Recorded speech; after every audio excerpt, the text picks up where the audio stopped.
তো জানে যে নিৰ্বাচনে যে প্ৰচাৰ কৰি আছোঁ স্বতঃস্ফূৰ্তভাৱে সকলে মোৰ লগত ওলাই আহিছে।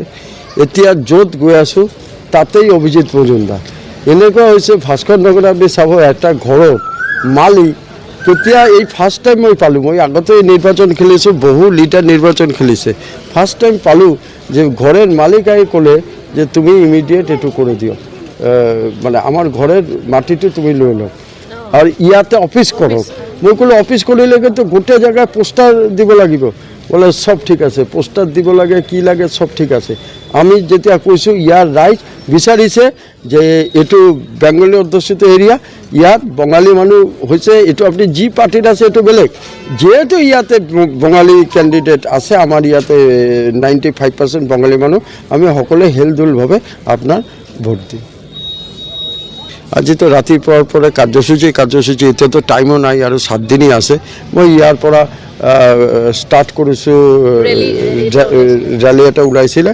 আৰু আপোনাদেৰ এটা কথা যে 2 তাৰিখে আমাৰ ইয়ে আহি আছে, আমাৰ MP না শতাব্দী নহয়, আমাৰ ৰাজদীপ দেশাই মিছেছ যে এয়া আহি আছে। এনেকুৱাই বেলেগ জেগাত 2টা অফিচ ওপেন হ'ব, ঘৰে ঘৰে নিৰ্বাচনী 2টা অফিচ ওপেন হ'ব, ফাঞ্চি বজাৰ হ'ব, তাতে হওক, তাতে বাইক